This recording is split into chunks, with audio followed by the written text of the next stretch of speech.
batun ɗauki ɗora yanzu an baka ɗauki ɗora a ko'ina saboda ɗauki ɗora in kai ɗauki ɗora a ƙarshe kai da ka ɗauki ɗorar ka saboda talaka Zamfara yanzu ya waye idan ka bashi ballot paper ta zaɓe ya san wa zai zaɓa a gwamna ya san waye zai zaɓa a ɗan majalisa ya san waye zai. Assalamu alaikum warahmatullahi ta'ala wa barakatuhu. Daga farko sunana dai kamar da kuka sani sunana Aminu Suleiman, wato ni ɗan yankin Rawaya Bela kenan Bungudu Local Government Zamfara State.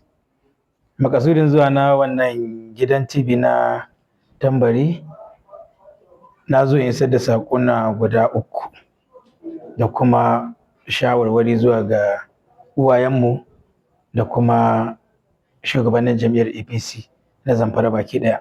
Kamar misali nake so in baku, kamar yanzu mutane suna ta cewa ai yanzu ga wanda za a yi ga wanda za a yi ga wanda za a yi. No, yanzu idan mutum na son ya takara to ya hito ya nemi al'umma, don ba zai yi ba wani ya hito ya nemi al'umma shi kuma wanda ke takara daban wanda ke nemi al'umma daban. To wannan ba tsari bane na jam'iyya, kuma wannan tsari ne na wasu mutane ba wai tsari ne na jam'iyya ba. Idan duk wanda ke so, jagororin APC sun riga sun yi magana da cewa duk wanda ke son takara to ga shi ga talakawa nan, duk abin da talakawa suka yanke abin da za a yi kenan.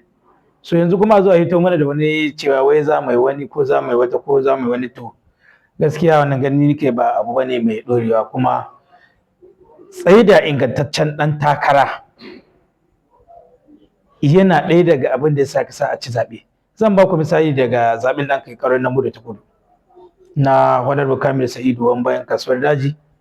Ai wannan nasara ta ƙara samun asali ne na an tsaye da ingantaccen ɗan takara wanda al'umma ke so, wanda kuma yake hidinta al'umma, kuma wanda ke kusa ga al'umma.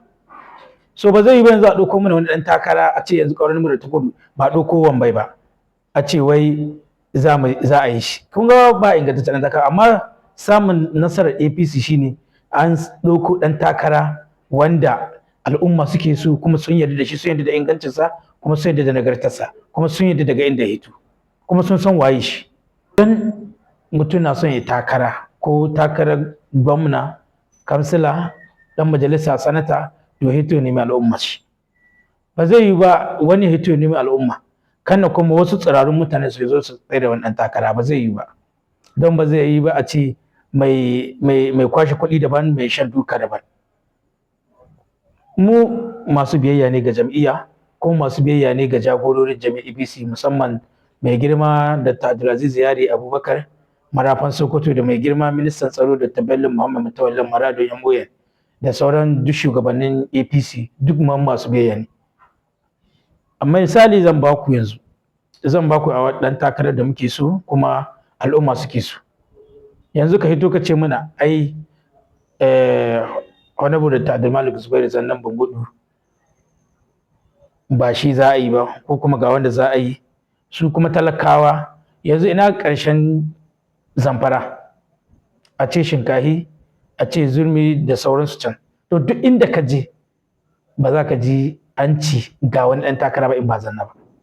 To don haka ina kira ga shugabannin jami'ar APC su duba cancanta, su duba wa al'umma suke so, wa kuma talakawa suka zaɓa, kuma waye kai al'umma aiki. Mu duk da Marubun Gudu mun samu ɗan majalisa wanda yayi kuma yayi wallahi matsalar Zamfara ɗan majalisa mai wakiltar Marubun Gudu wato Honorable Abdulmalik Zubairu Zannan Bungudu, ko ba Marubun Gudu matsala take ba yana zuwa ya jaje kuma yayi abin da zai iya yi, wato ya rage musu radadi na abin da ya same su. To mu a jam'iyyar APC yanzu ba mu da wani ingantaccen ɗan takara kamar Zannan Bungudu, ba mu da shi. Idan kuma akwai shi ya hito ya nemi al'umma. To Zanna ya riga nemi al'umma yanzu, kuma al'umma sun yarda da abin da yake yi, sun yarda sun ba shi amana. Don haka mu babu wanda muka